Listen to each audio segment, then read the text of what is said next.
तो आज अपन स्टार्ट करेंगे नया चैप्टर, दैट इज ग्रेविटेशन। कौन सा चैप्टर स्टार्ट करना है? Gravitation.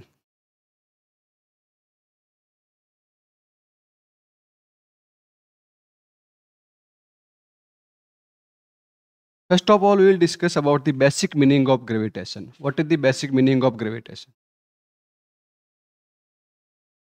Basic meaning of gravitation.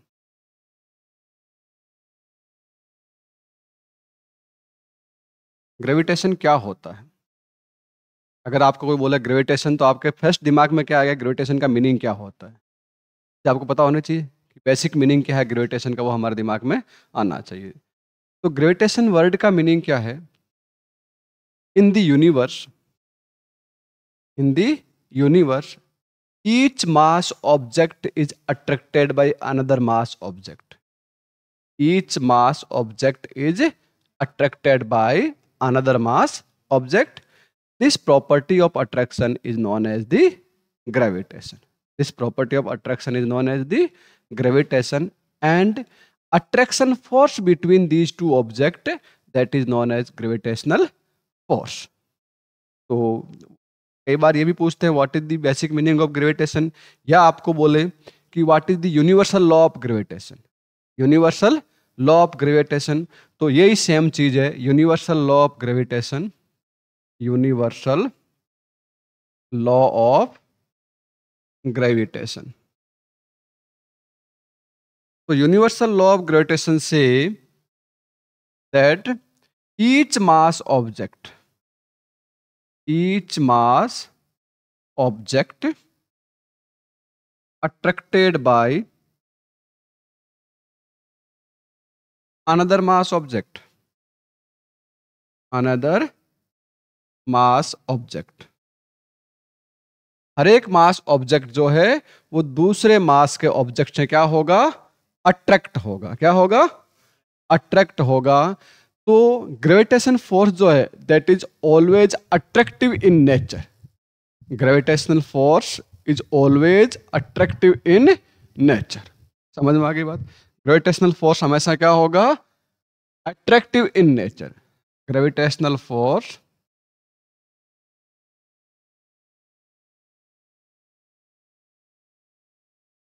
Always attractive in nature. हमेशा क्या होगा? ये फोर्स अट्रैक्टिव होगा। कभी भी ये फोर्स रिपल्सन का नहीं होता है। इस चीज का ध्यान रखना। ग्रेविटेशन हमेशा क्या होता है? अट्रैक्शन का फोर्स होता है। कभी भी एक मास का ऑब्जेक्ट दूसरे मास के ऑब्जेक्ट को रिपल नहीं करेगा due to mass. Due to mass. अगर चार्ज है दैट इज डिफरेंट थिंग, वो अलग चीज है। समझ में आ गई बात? अब ग्रेविटेशनल फोर्स क्या होता है, कितना होता है? तो सबसे पहले इसको डिफाइन किया था न्यूटन ने। किसने डिफाइन किया था? न्यूटन ने। तो न्यूटन लॉ ऑफ ग्रेविटेशन हम लोग डिस्कस करेंगे। What is the Newton law of gravitation?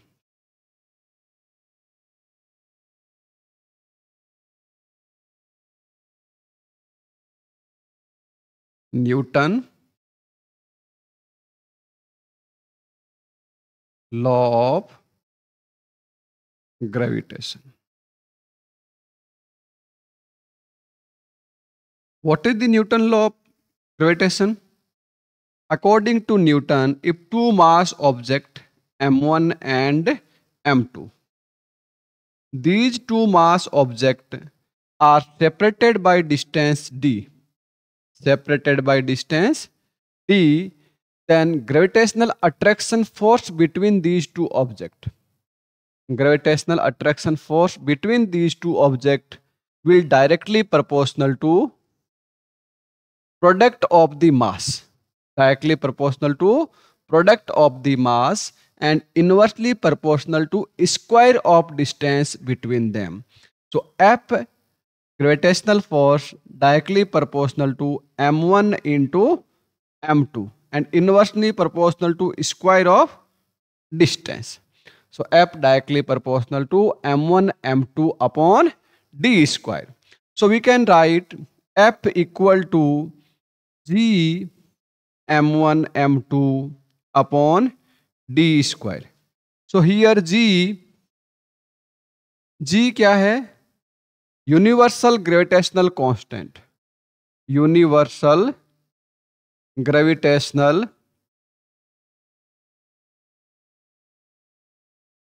Constant. Universal gravitational constant. So G equal to 6.67 into 10 to the power minus 11 newton into metre square upon kg square. Now, can you tell me what is the dimensional formula of gravitational constant? We know the dimensional formula of the Newton. So, dimensional formula of Newton m1 l1 t minus 2. Dimensional formula of meter l2 upon dimensional formula of kg m2. So, by solving we will get dimensional formula of gravitational constant m minus 1 l3 t minus 2. This is the dimensional formula of universal gravitational constant. Now this is known as universal gravitational constant, means value of the G always remains same. Always remain same. It does not depend on any kind of medium between these two mass object. दोनों मास object के बीच में medium क्या है उसके ऊपर depend नहीं कर रहा है. That means gravitational force will also not depend medium between the mass object. अगर दो मास के ऑब्जेक्ट फ्री स्पेस में हैं तो वो उसी फोर्स से अट्रैक्ट होंगे. अगर वही दो मास के ऑब्जेक्ट अगर आपने वाटर बॉडीज में रख दिए हैं या आपने उसको किसी और बॉडीज में रख दिया है तो उनके बीच में अट्रैक्शन क्या रहेगा? सेम रहेगा. दोनों बॉडी के बीच में मीडियम चेंज करने से ग्रेविटेशनल फोर्स की वैल्यू में कोई चेंज नहीं आएगा, क्योंकि ये जो जी है वो हर एक सरकमफ्रेंस के अंदर क्या रहता है? अलग अलग नहीं होता है. क्या होता है? सेम होता है. जी की वैल्यू कभी चेंज नहीं होगी. मास जो है दोनों ऑब्जेक्ट का वो हमेशा क्या रहता है? मास कांस्टेंट रहता है. मास कभी वेरी नहीं करता है अगर ऑब्जेक्ट स्टेशनरी है. ऑब्जेक्ट क्या है? स्टेशनरी. ऑब्जेक्ट अगर मूव कर रहा है that means a different thing. वो आइंस्टीन कहता है कि रिलेटिविटी प्रिंसिपल के अकॉर्डिंग क्या होता है? जब ऑब्जेक्ट मूव कर रहा हो तो मास भी वेरी कर सकता है, बट स्टेशनरी ऑब्जेक्ट में मास क्या रहता है? कांस्टेंट रहता है. इसका मतलब ग्रेविटेशनल फोर्स हमेशा दो ऑब्जेक्ट के बीच में क्या रहेगा? कांस्टेंट रहेगा. वो कभी वेरी नहीं करेगा, चाहे मीडियम कोई सा भी दोनों के बीच में हो. अगर आपको बोल दे दो मास के ऑब्जेक्ट m1 और m2 पहले फ्री स्पेस में है, उसके बाद दोनों के बीच में वाटर बॉडीज फिल कर दी जाए तो फोर्स पे क्या फर्क पड़ेगा? फर्क पड़ेगा क्या? नहीं पड़ेगा. कोई चेंज नहीं आएगा. इसके अलावा इन दो बॉडी के अलावा कोई तीसरी बॉडी भी पास में आ गई. तीसरी बॉडी m3 पास में आ गई तो क्या इन दोनों के बीच के फोर्स को इफेक्ट करेगा? नहीं करेगा. इन दोनों के बीच का फोर्स वही होगा जो पहले था. तीसरी बॉडी क्या करेगी? हो सकता है इसको भी अट्रैक्ट करे और इसको भी अट्रैक्ट करे, पर इन दोनों के बीच का अट्रैक्शन फोर्स क्या रहेगा? जितना पहले था उतना का उतना रहेगा. उसमें कोई चेंज नहीं आने वाला है. समझ में आ गई बात? तो that means gravitational force always remain same in any kind of condition if mass of the object is same and distance between them is same. ठीक है. Universal law of gravitational constant value 6.67 into 10⁻11 newton into metre square upon kg square. हमेशा constant रहती है, कभी भी very नहीं करेगा. कोई दिक्कत इसमें? यहां तक कोई दिक्कत नहीं है. ठीक है. इसके अलावा हम क्या चीजें इसमें देख सकते हैं? तो यहां पे हम लोग देखें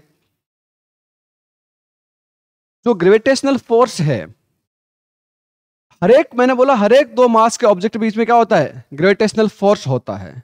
तो ये फील क्यों नहीं होता है? अगर आप दो ऑब्जेक्ट है अपने पास, आप दो लोग बैठे हो, दोनों के बीच में क्या होना चाहिए? वो ग्रेविटेशनल फोर्स फील होना चाहिए, पर वो फील नहीं होता है. उसका रीजन क्या है? उसका क्या रीजन? वो फील नहीं होता. वो फोर्स है या नहीं है उसके बारे में हमें कुछ भी पता नहीं है. ठीक है. पर है तो सही.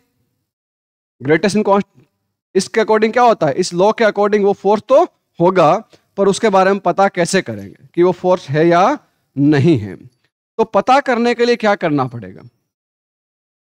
मैंने बोला कि तुम दो लोग बैठे हुए हो, दोनों के बीच में ग्रेविटेशनल फोर्स है, वो फील क्यों नहीं हो रहा है?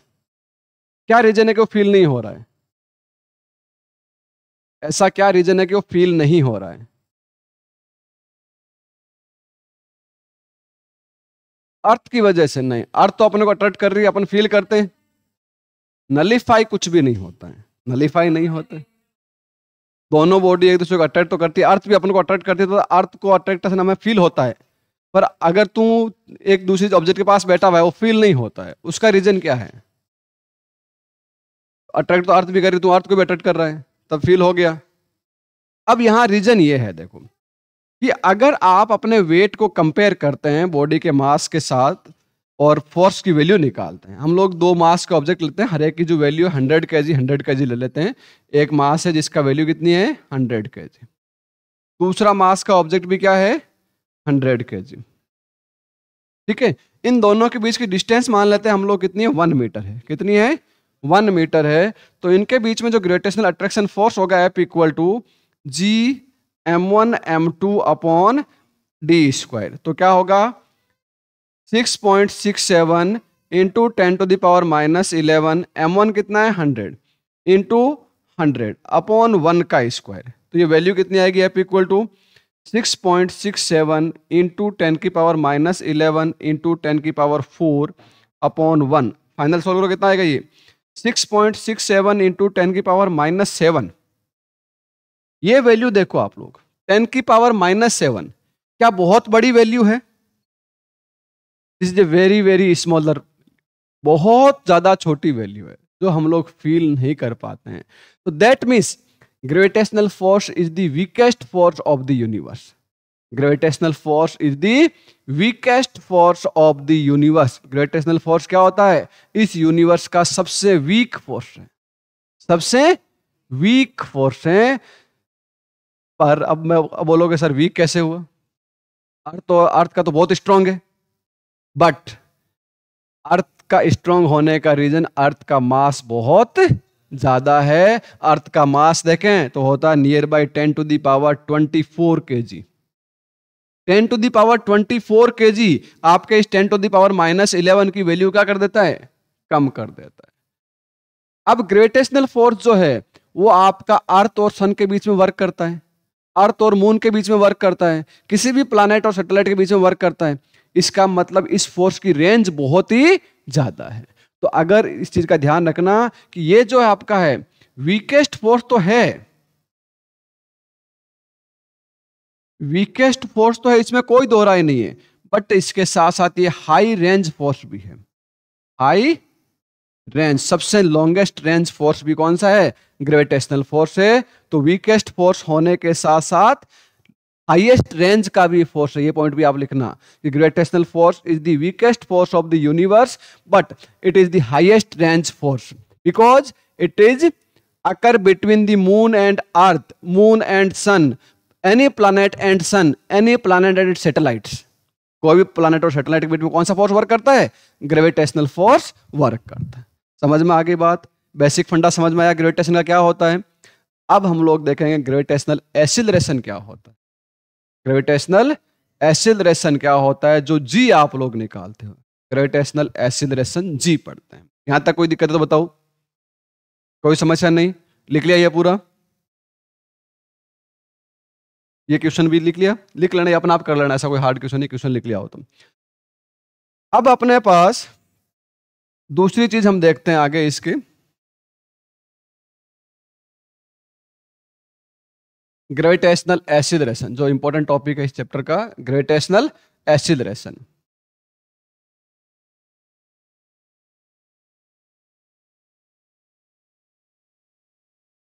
एक्सीलरेशन, तो what is gravitational acceleration? Acceleration क्या होता है?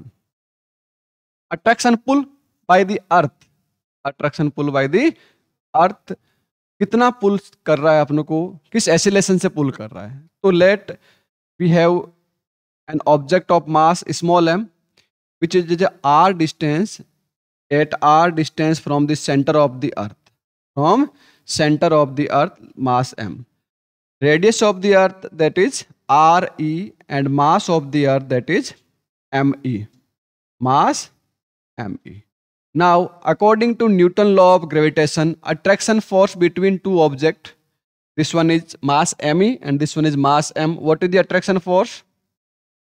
F g m1 m2, तो me m upon r square. Equation number 1. Equation number 1. But by definition of force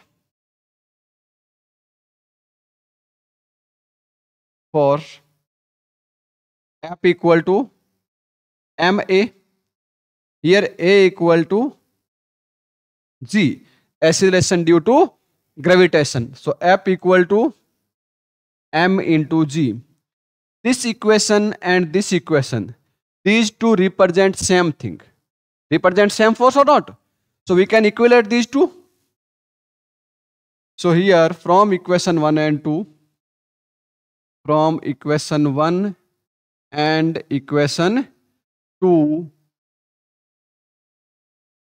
g, yeah, we can write mg equal to g me m upon r square. So m will be cancelled out by m. G equal to g me upon r square. If object at surface of earth, then g equal to g me upon re का square. R equal to Re. Okay, this is the maximum acceleration. Maximum acceleration due to gravitation. Okay, so acceleration due to gravitation will be maximum at the surface of earth. At the surface of earth. With increasing the height from earth's surface, acceleration will decrease. With increasing depth from the surface, acceleration will also decrease. Okay, you will check that also. Write down up to here.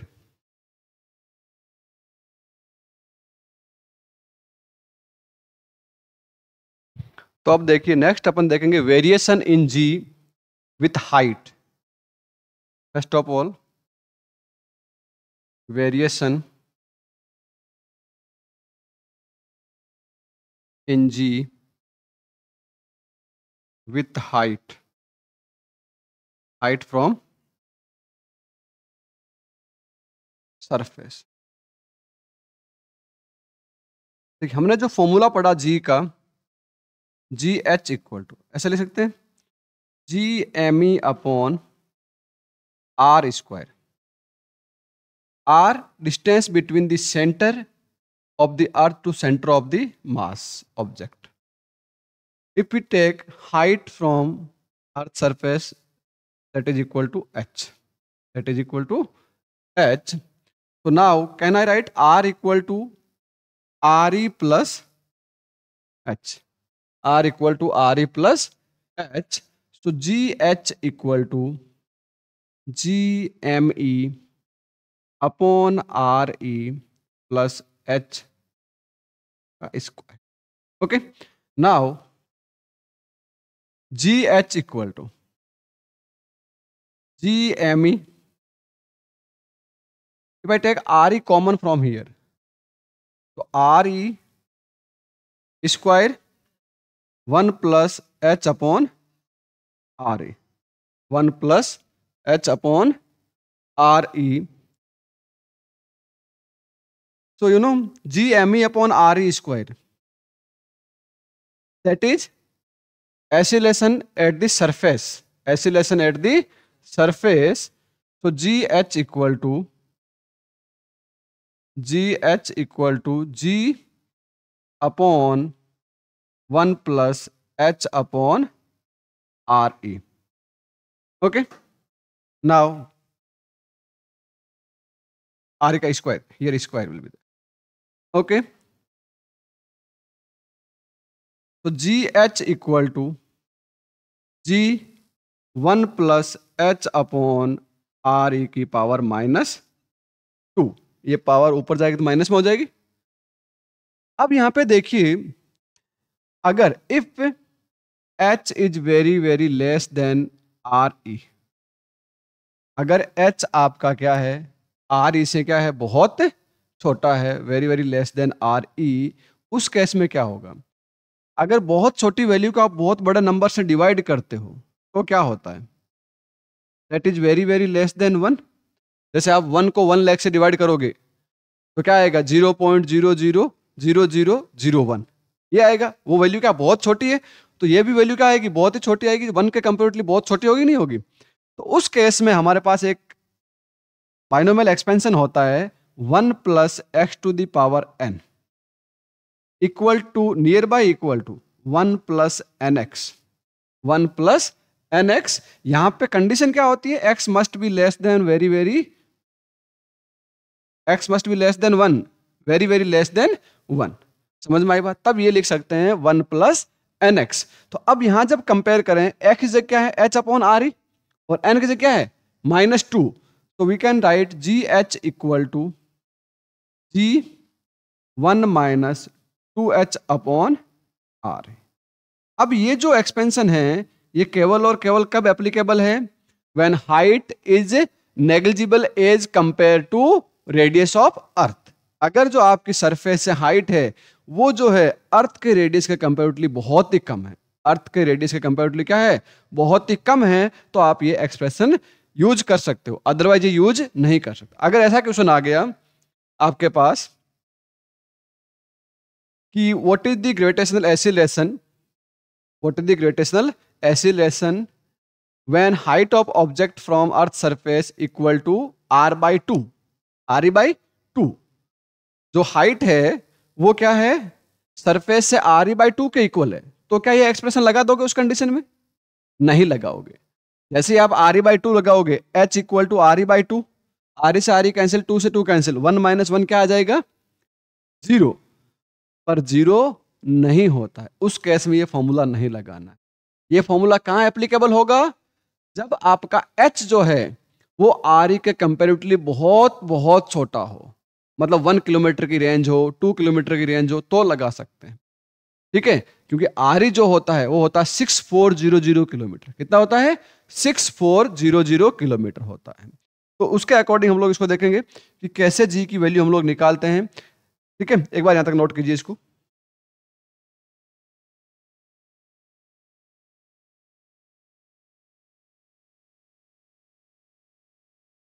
अब देखो, हम लोग discuss करते कि जो h है that is very very less than re, then and then you have to use only formula gh equal to g 1 minus 2h upon re, otherwise this is not a valid formula. ये valid formula नहीं है। कारण क्या है? क्यों? यहाँ पे हम अप्रोक्स वैल्यू ले रहे हैं। यहाँ पे हम क्या ले रहे हैं?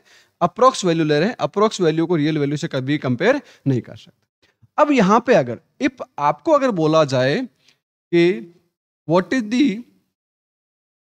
Is gravitational acceleration at h equal to R E by 2, h equal to R E by 2, क्या ये फॉर्मूला लगा दोगे? ये फॉर्मूला लगाते ही आपका गलत हो जाएगा। कारण क्या? जैसे ये फॉर्मूला लगाओगे आपके पास जी एच इक्वल टू क्या आएगा? G 1 minus 2 into R E by 2 into R E, तो वैल्यू क्या आएगी? G 1 minus 1 that is 0। It is completely wrong, it is completely wrong. G 0 नहीं होगा। Acceleration due to earth will 0 only और only at infinite. तो अब क्या करें? तो ये वाला फॉर्मूला हम नहीं यूज करेंगे। हम लोग कौन सा यूज करेंगे? G equal to G H equal to G upon 1 plus H upon R E की power 2। This is the valid formula for any value of H, any value of H. So when I write G 1 plus R E by 2, R E by 2 into R E, तो R E will be cancel out by R E, G upon 1 plus 1/2 का square that is जी, और this one become 3/2 का whole square.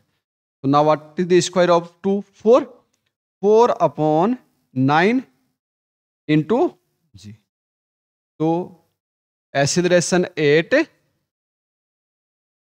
h equal to R E by 2 that is 4 upon 9 G not 0। ना अब यहां पे एक और question और बन सकता है कि if we increase height of object from 0 to R E by 2 then acceleration will decrease by how many percentage? कितने परसेंटेज से एक्सीलरेशन डिक्रीज होगा? तो कैसे निकालोगे परसेंटेज इंक्रीमेंट और डिक्रीमेंट? मैंने आपको परसेंटेज चेंज के लिए एक फॉर्मूला बता रखा है कि परसेंटेज चेंज के लिए एक फॉर्मूला याद रखो, final value minus initial value upon initial value into, ये फॉर्मूला लगा दो, आपका कोई भी परसेंटेज चेंज आ जाएगा, इजीली आ जाएगा। अब यहां देखो फाइनल वैल्यू क्या बन रही मेरे पास, 4 अपॉन 9 जी, क्या बन रही है? तो 4 अपॉन 9 जी माइनस जी, इनिशियल क्या है जी, इंटू 100। तो क्या आएगा बताओ? एलसीएम लेंगे तो कितना आएगा? 9 आएगा, और जी कॉमन कैंसिल आ जाएगा, जी तो कॉमन क्या आ जाएगा? कैंसिल। तो अपने पास क्या बचेगा? -5 अपॉन 9 इंटू 100। तो फाइनल आंसर कितना आएगा अपने पास? 500 अपॉन 9। माइनस का मतलब क्या हो रहा है? डिक्रीज हो रहा है। एक्सीलरेशन क्या हो रहा है? डिक्रीज हो रहा है। तो यहां पे अपने पास जो इसका आंसर आएगा वो कितना आएगा? 500 अपॉन 9 कितना होता है? हैं 9 5 जा 9 5 जा 55%, 55 पॉइंट समथिंग आएगा, 55%। तो ये नेगेटिव वैल्यू क्या शो कर रहा है? Acceleration will decrease bye 55%। जब आप अर्थ की सरफेस से हाइट जो है वो आर ई बाई 2 के बराबर इंक्रीज कर दोगे तो कितने से चेंज होगा एक्सीलरेशन? 55.55% से डिक्रीज हो जाएगा। अब एक होमवर्क क्वेश्चन करना कि अगर मैं जो ऑब्जेक्ट है उसको अर्थ की सरफेस से अर्थ की रेडियस के इक्वल हाइट पे लेकर चला जाता हूं, इफ ऑब्जेक्ट इज लिख लीजिए question, if object is placed at height of R E, height of R E from earth surface, then acceleration due to gravity will be